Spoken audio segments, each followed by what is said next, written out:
देखो, आज ना हम अस्थमे का ना इन्वेस्टिगेशन पढ़ेंगे, यानी कि क्या क्या इन्वेस्टिगेशन हम करा सकते हैं अगर हमें लगे कि अस्थमे का पेशेंट है। तो सबसे पहले हम क्या करा सकते हैं, उसका पल्मोनरी फंक्शन टेस्ट करा सकते हैं। तो पल्मोनरी फंक्शन टेस्ट जो होता है हमारा, जैसे ये जो होता है यानी कि फोर्स एक्सपायरेटरी वॉल्यूम, यानी कि 1 मिनट में कितनी वायु लंग से वो बाहर निकाल रहा है, और अपॉन फोर्स विटाल कैपेसिटी, यानी कि 1 मिनट में ली गई वायु, यानी कि वो कितनी वायु हम अपने लंग्स के अंदर ले रहा है। तो इसका रेशियो होता है यानी कि पल्मोनरी फंक्शन टेस्ट। तो देखो, यानी कि जो फोर्स विटाल कैपेसिटी है ये है। तो मान लो कोई व्यक्ति जो ऐसे लग रहा है अस्थमे का पेशेंट है, तो मैंने क्या करा, एक ड्रम है, इसके अंदर क्या है, एयर भर रखी है, और उसमें से एक पाइप निकाल के उसके मुंह पे लगा दिया पेशेंट के, और उससे बोला आप अधिकतम वायु जितनी खींच सकते हैं अपने अंदर उसे खींच लें।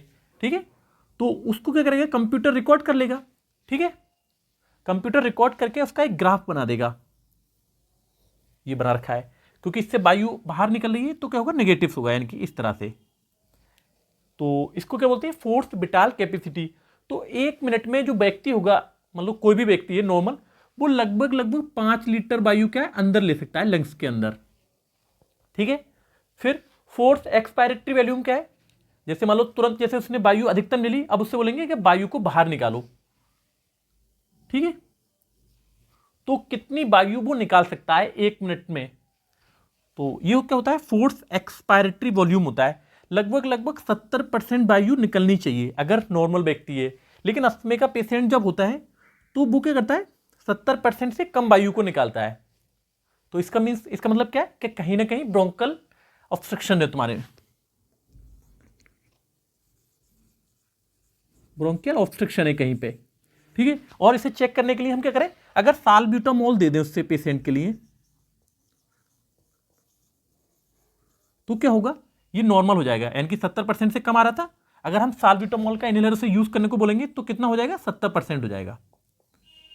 तो इसको हम क्या बोलते हैं, फोर्स एक्सपायरेटरी वॉल्यूम, यानी कि 1 मिनट में निकाली गई वायु की मात्रा। तो ये तुम्हारा पल्मोनरी फंक्शन टेस्ट हो गया। और क्या करा सकते हैं हम, जैसे एंटीबॉडी टेस्ट करा सकते हैं। तो जो एलर्जन के खिलाफ जो एंटीबॉडीज बनती है वो IgE होती है। कैसे, जैसे मान लो टी लिम्फोसाइट से कोई भी एलर्जन, सपोज मान लो ये कोई एलर्जन से तुम्हारी बॉडी में घुस गया, तो ये इससे क्या करेगा, पहचानेगा और सिग्नल देता है बी लिम्फोसाइट्स के लिए। बी लिम्फोसाइट का काम क्या होता है, एंटीबॉडीज बनाना।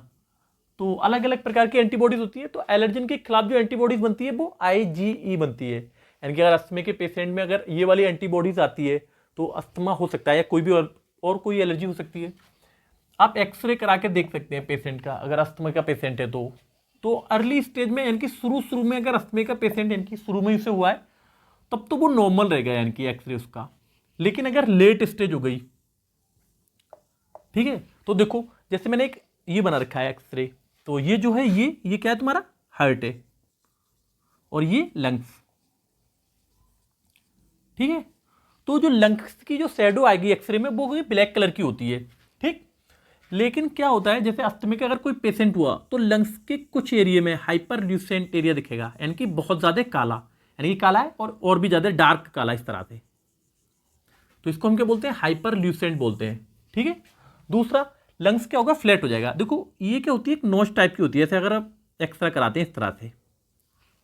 लेकिन अगर अस्थमे का पेशेंट होगा तो ये किस तरह से होगी, ऐसे बिल्कुल फ्लैट इस तरह से। ठीक है, तो देखो मैंने लिख रखा है, लंग क्या होगा, फ्लैट हो जाएगा। और अगर कार्डियक शैडो में देखूं, क्योंकि लंग्स में वायु ज्यादा रुक रखी है, तो कार्डियक शैडो के आगे थोड़ी सी घट हुई आएगी इस तरह से, ऐसे। ठीक, और डिस्टेंस बिटवीन टू रिफ्स, यानी कि वो क्या होगा, घट जाएगा, यानी कि जैसे यहाँ पे रिफ्स होंगी इस तरह से ऐसे, तो क्या होगा, ये गैप क्या होगा, कम हो जाएगा, यानी कि इस तरह से हो जाएगी।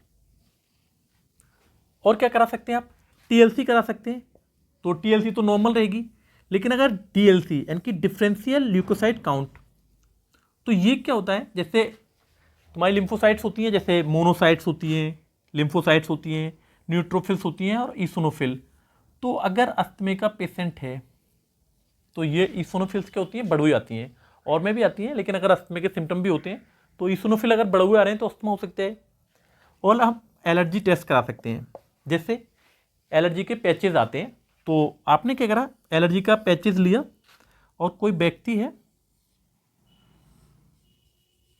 उसके हाथ पे क्या करा, इस तरह से चिपका दिया, ठीक है, एलर्जी का पैचेज। अगर व्यक्ति में अगर एलर्जी होती है, जैसे मान लो सपोज किसी व्यक्ति को धूल से एलर्जी होती है और इस पैचेस के अंदर क्या है, धूल रखी है, तो क्या होगा, ये वाला एरिया क्या होगा, रेड हो जाएगा, ठीक है। या इंट्राडर्मल टेस्ट, इसमें क्या होता है, इंजेक्शन लेते हैं हम, ठीक है, जिसमें एलर्जन भरा होता है, और हम क्या करते हैं, उस इंजेक्शन को क्या करते हैं, उस व्यक्ति के लगा देते हैं, इंट्राडर्मल। तो अगर उससे एलर्जी हो रही होगी तो क्या होगा, वो रेड हो जाएगा। तो ये तुम्हारा क्या था, अस्थमे की इन्वेस्टिगेशन थी। अब अस्थमे का हम ट्रीटमेंट पढ़ेंगे इससे नेक्स्ट लेक्चर में, ठीक है। तो अगर वीडियो तुम्हें अच्छी लगी हो तो वीडियो को लाइक करें और लोगों को ज़्यादा से ज़्यादा शेयर करें ताकि पता चल सके इनकी। देखो मेरा एम तो यही है कि ज़्यादा से ज़्यादा लोग सजग हो रखे हैं चीज़ों के प्रति, और वीडियो को सब्सक्राइब करें। Thank you.